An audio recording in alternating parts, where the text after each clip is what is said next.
My brilliant students, आज का हमारा जो इम्पोर्टेंट टॉपिक है वो हम एआई पे ही हमारा बेस्ड टॉपिक्स हम आजकल कवर अप कर रहे हैं। तो हमारा आज का जो मेन टॉपिक है वो है हमने डिफरेंशिएट करना है सुपरवाइज्ड लर्निंग को, अनसुपरवाइज्ड लर्निंग को और रेनफोर्समेंट लर्निंग को।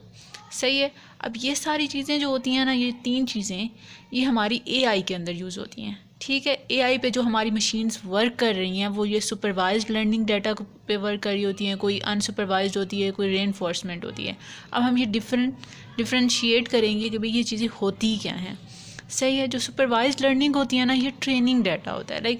मतलब एक ऑटोमेटिक ट्रेंड डाटा हम किसी मशीन को दे रहे हैं कि भाई हम तुम्हें ये इनपुट दे रहे हैं, तुमने यही काम करना है।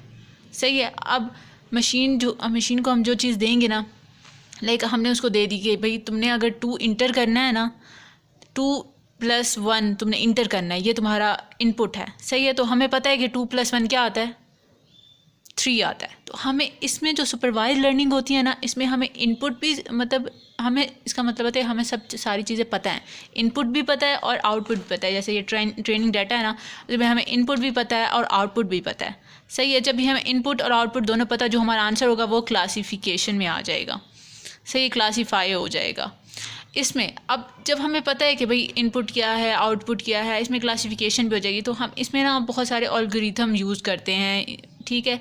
इनमें इसका क्या मतलब है कि इनपुट आउटपुट और सारा इनपुट आउटपुट हम यानी डाटा देते जाएंगे, तो उसके बाद लर्निंग होगी। ठीक है। यानी मशीन लर्न करेगी कोई चीज़। अब कोई भी चीज़, एक स्टूडेंट है, ठीक है, हम उसको कोई चीज़ पढ़ा रहे हैं, हम उसको बता रहे हैं कि भाई 1+1 जो है वो 2 होता है।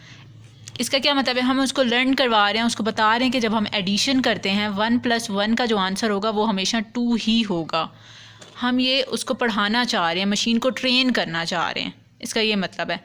सही है। अब जो सुपरवाइज्ड लर्निंग में आ जाता है ना, सुपरवाइज्ड लर्निंग में होता है learn by using label data, कि भाई हम सुपरवाइज लर्निंग में लेबल डाटा ही देते हैं, वो डाटा देते हैं जिसका हमें इनपुट भी पता है, आउटपुट भी पता है। बस हम मशीन को ट्रेन करवाना चाह रहे हैं कि भाई हम जो चीज़ तुम्हें दे रहे हैं ना, इस चीज़ को तुमने पढ़ना है और इसको चीज़ को तुमने याद करना है, और नेक्स्ट टाइम अगर तुम्हारे पास सामने ये चीज़ कंडीशन आ भी गई तो तुमने इसका आंसर यही देना है। सही है।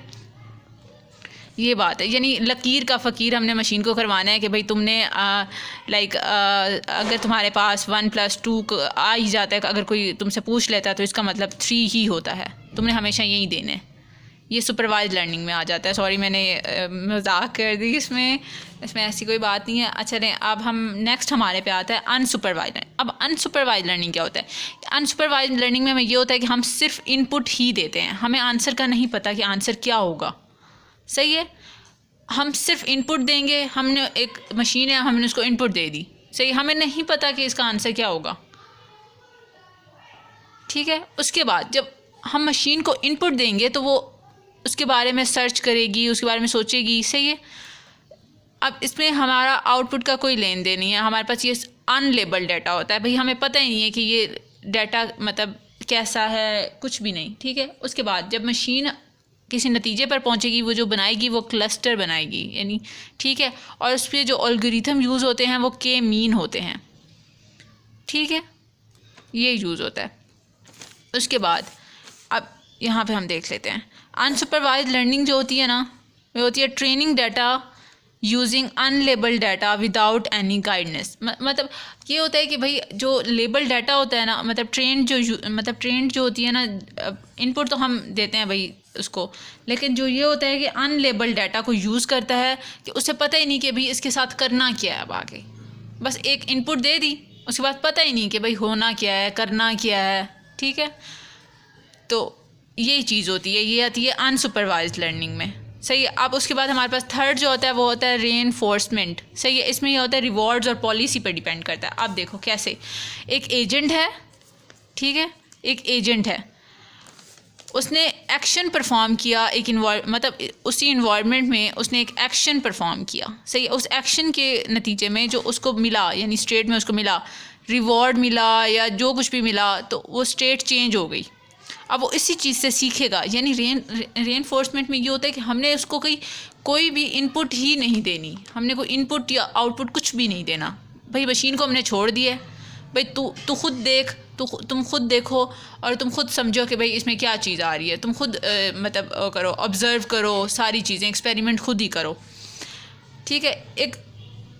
एक न्यू बॉर्न बेबी है, सही है, उसको नहीं पता कि भाई जो मेरे सामने लोग आ रहे हैं, कोई अडल्ट्स होते हैं, कोई बूढ़े, मतलब उसको कोई भी नहीं पता, किसी चीज़ का भी नहीं पता, सही है। जो छोटा बच्चा होता है इवन उसको बोलने का भी नहीं पता होता, तो हम क्या करते हैं कि वो ख़ुद ही सारी चीज़ें मतलब एक्सपीरियंस करता है ना, छोटी छोटी चीज़ें एक्सपीरियंस करता है। अब फॉर एग्ज़ाम्पल हम ना पीके जो मूवी है ना उसकी एग्ज़ाम्पल ले लेते हैं। जैसे वो आया था अर्थ पर ना, तो उसको नहीं पता था कि भाई क्या चीज़ कैसे है, सही है। और उसने जो चीज़ भी सीखी, आप देखो एक वो थी, एक सीन था मूवी का जिसमें वो कह रहा था कि जो एक नोट उठाया हुआ था उसने इंदिरा गांधी की, उसके ऊपर तस्वीर लगी हुई थी, सही है। उसने नोट 50 का नोट उसने दुकान वाले को दिया और उससे उसने कोई चीज़ बाई की, सही है। और उसको लगा अच्छा जो ये तस्वीर लगी हुई है ना इसमें मुझे कोई चीज़ देंगे, तो फिर वो बाहर जाता है ना, जहाँ जहाँ पे पोस्टर्स पे उसकी तस्वीरें लगी होती है वो फाड़ के लेके आता है और फिर आके देता है,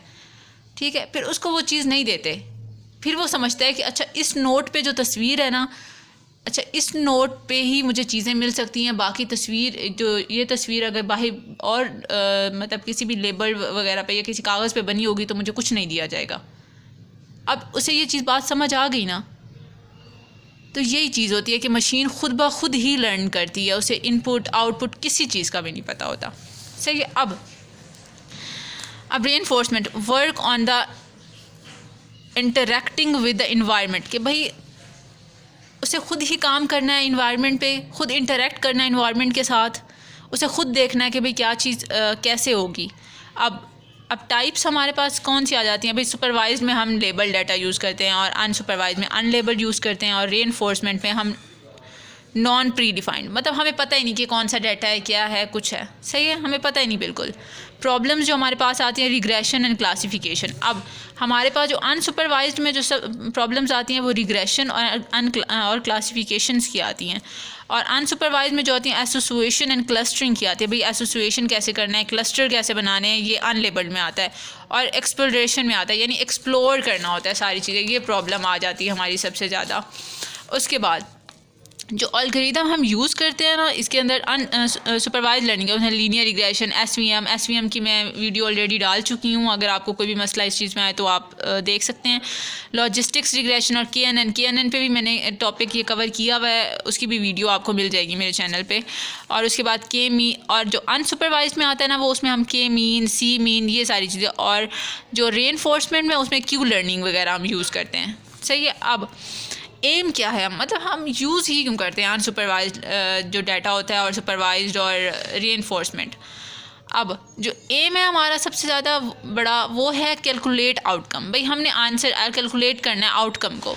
उसके बाद डिस्कवर अंडरलाइंग पैटर्न। भाई अब एक फॉर एग्ज़ाम्पल हमने एक डाटा मतलब अनसुपरवाइज डाटा दिया हुआ है और हमें पता ही नहीं कि इसको लेबल कैसे करना है, डिस्कवर पैटर्न क्या है इस डाटे का या कुछ भी, तो क्या हमें आंसर कैसा मिलेगा। तो उस चीज़ को हम क्या कहते हैं, हम ना उसके ज़रिए मतलब हमने फाइंड करना होता है कि डिस्कवर अनलाइन पैटर्न को, हम पैटर्न को डिफ़ाइन करने के लिए भाई हम अनसुपरवाइज डाटा देते हैं कि भाई ये सुपरवाइज होके कैसा हो जाएगा। उसके बाद जब ये होता है ना, ये लर्न सीरीज़ ऑफ एक्शंस, भाई इसमें ना हम बहुत सारे सीरीज़ ऑफ एक्शंस फाइंड करते हैं। भाई जैसे वो था पीके मूवी की हमने एग्जांपल दी ना कि भाई उसने कैसे देखा, अब उसको बाद में पता चल गया था ना कि भाई उसने कैसे किया। अब उस सारे एक्शंस पे वो सारी चीज़ें देखेगा और उसको पता चलेगा कि भाई उसने नेक्स्ट टाइम ये चीज़ करनी है या नहीं करनी। उसके बाद एप्लीकेशन जो आ जाती हैं, ये आ जाता है रिस्क एवोल्यूशन में, फोरकास्ट सेरीज़ में, रिकमेंडेशन सिस्टम में, ये सारी चीज़ें आ जाती हैं। आई होप आप सबको ये बात समझ आ गई होगी। और ओके, अल्लाह हाफ़िज़, अपना ख्याल रखें। अगर अभी तक आपने मुझे सब्सक्राइब नहीं किया तो आप मुझे सब्सक्राइब करें।